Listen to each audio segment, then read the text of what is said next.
guys? Welcome to the last build video of the KLX250. Well, for now at least, until we get big bore cams. But that's something in the future. So, as you saw in last video, we did the EJK and the snorkel. And the video before that, we did the FMF Mega Bomb and the Q4 install. But I already had the Q4, but I had to take it off and install it. Anyways, this is going to be the last video of the install build series. And today's video is going to be smog delete. Should be pretty easy. Everything seems to line up correctly. So we are beginning right where we left off. We have the fuel tank off to the side here. We got to get rid of some of the lines here, make our own lines. And of course, to get to this point, we had to take the plastics off, which is pretty self-explanatory. Just unbolt them. The seat as well. And the EJK and the header. Go check out my other videos if you have not. So we're going to get right into the video. If you are not subscribed, what are you doing? Subscribe right now. You're going to get to see the results of the KLX with stage 1 modifications. Going to be doing some fun stuff. See how it helps out with the wheelies. And overall, just having fun with the KLX. So let's go ahead and get right into the video. So let's go ahead and start with the easy stuff. There's this little canister here that is connected to the frame right here. I had to unbolt that to get a little bit more flexibility to move the tank out of there, but it's basically just two 8mm bolts. So this little canister thing has two vacuum, or I guess hose lines going to the fuel tank, so I'm gonna remove those real quick. So we have two black lines right here that go to the canister right there. We're just gonna remove them. They're little hose clamp clips right here, so you can just get some needle nose pliers and remove them. Alright, so I got those ones off the fuel tank, those two right there. Now I can get those two right there. Set up the light here. You can see those two clamps right there. There's one there, one there, and then I can pull those off. Alright, so I got those clamps off. Now I just need to take those hoses off. Pry them off here real quick. Hopefully real quick. There's one. And then this second one here.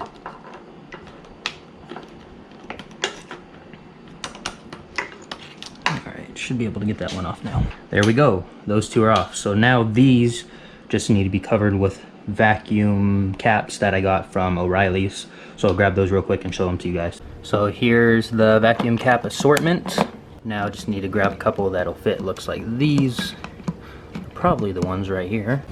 Alright, so those two vacuum caps are on. As you guys can see, right there and there. Those are the vacuum caps. See if I can get better light angle. Looks like right there you can see them better.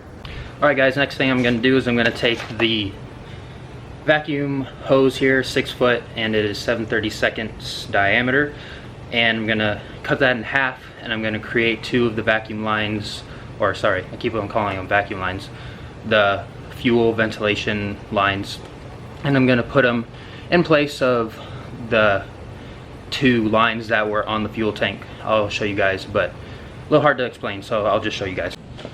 Alright, so I'm going to take this vacuum line, 6 foot like I said, and I'm going to cut it in half. So you guys see here, line it up. Alright, there we go. Alright, so I'm going to take the fuel tank here. I'm going to take this one line and go ahead and put it on. Alright, there we go. Put that clip on. So that's that one.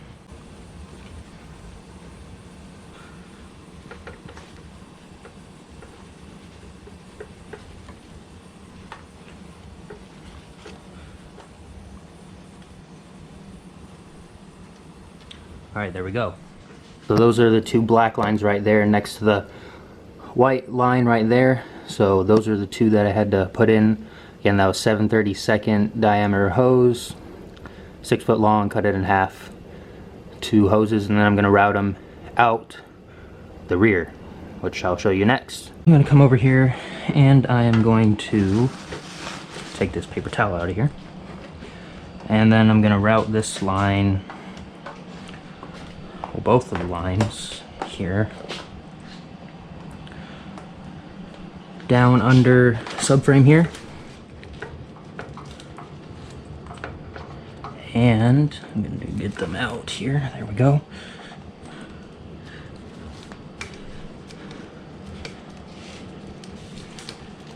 I'm going to run them out here. Make sure it's not tugging on anything. Actually, I'm going to run them out the other side because that's where my other lines are.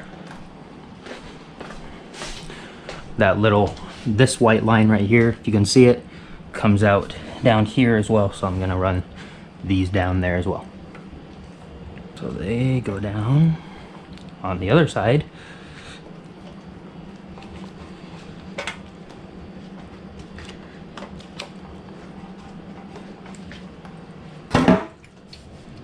Here, pull them through, make sure I'm not tugging on anything.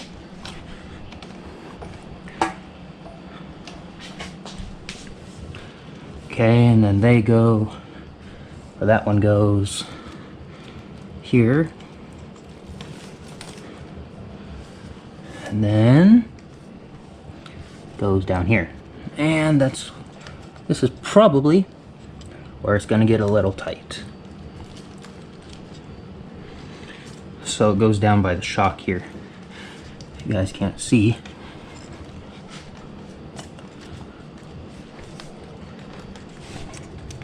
Alright, so as you can see, this is the white hose that was from the fuel tank up top there. These are the 2 black ones.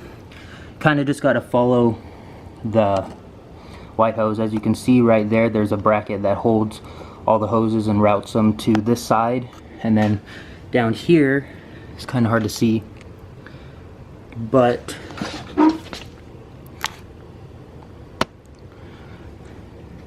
there's a bracket, or I guess a collector of all the hoses right here, which is by the right foot peg. You just go back where the other hoses come out, and you should see it right there, right next to my finger. So now I'm going to cut these to length, and should be good on that part. Alright, so we're almost done with the fuel tank, and we can put it back on, but next thing, we got to take these lines that were connected from the airbox to that canister up front there. We got to remove those lines, and they're under the fuel tank, so there's a zip tie here. We got to remove that, and it goes all the way to the front. So looks like we're gonna have to take the canister off before we can remove this line. The other line I already pulled out to the other side. So next step is gonna be unbolting that canister up front. So it looks like Kawasaki decided to use something other than a 8, 10, or 12 millimeter bolt.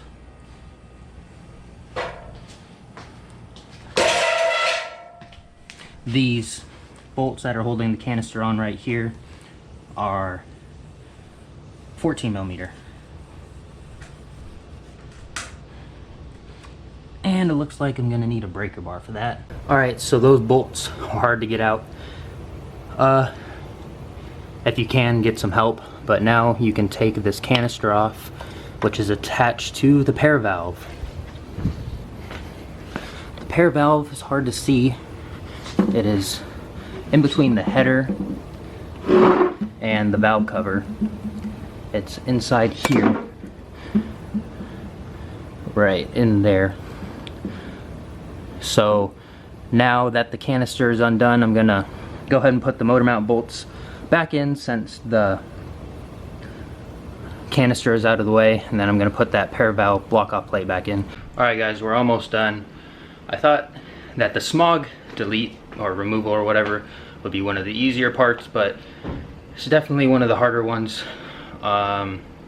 mainly just because of the tight working quarters, but obviously I'm doing it and I'm not that experienced. Like, I don't do this all the time. I've done a few things with my Ninja that I had, but it's been alright. It was harder than the rest, but it's not hard for someone to do in their garage. So this small canister is loose, the big one is loose. Now we just got to take off that pair valve there and then install the block off plate. Then I got to torque the motor mount bolts, which I have had bad experience with when working on the Ninja. I broke a couple bolts because the torque wrench, I don't know, wasn't working properly. So I broke a couple bolts and I had to order some new ones. So, but these are a lot stronger bolts than the ones I was torquing, so we should be good there. So I'm gonna be wearing the GoPro with the pair valve installation, the block off plate, but I took a picture, I'll put that up right now.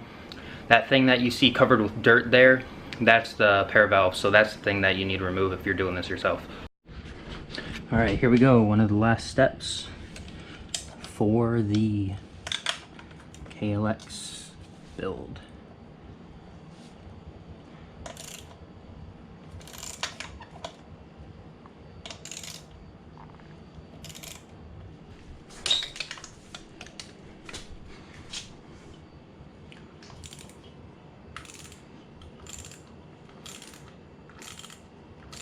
Make sure you keep this little, I don't know, gasket type thing or internal pair valve or whatever. I almost didn't put it back on and read the instructions, so make sure you keep this and put it back on with that block off plate. So right there with the orange and red, or I guess that's brown and red wire, that's the sensor right there that you need to unplug. And the Smart Moto pair valve block off plate comes with a sensor, but like the person said, it doesn't fit. So you need to order one from Blue Monkey Motorsports, otherwise known as the people who make the Speedo Healer system. And they have one for the KLX that fits perfectly, so I'll show you that right now. So all you got to do is unplug this sensor here and plug in their eliminator right there, and then you just zip tie it to the wiring harness here. And then you won't get any fuel injection light for the pair valve system, but it still allows the fuel injection light to function properly in terms of other things. Oh, I forgot, there's actually one more thing that we got to do before we put the fuel tank back on. That small canister has a line going to the throttle body, so we got to plug that off. That is by the fuel connector, or the fuel injector connector that we did for the EJK, and that is quite the working space in there, so you got to get that line off before we can put the tank back on. Alright guys, looks like everything is done here. KDX snorkel, EJK, smog delete, and the FMF Mega Bomb. I'm gonna go ahead and torque down the front motor mount bolts, and then I'm gonna do a time lapse of the reassembly, and I'll do I guess a startup for you guys. Of course I'm gonna make a sound video. We're just gonna do a time lapse for reassembling because you guys have already seen me tear it apart in previous videos. I figured the smog video is gonna be pretty long, so I'm gonna spare you guys the time.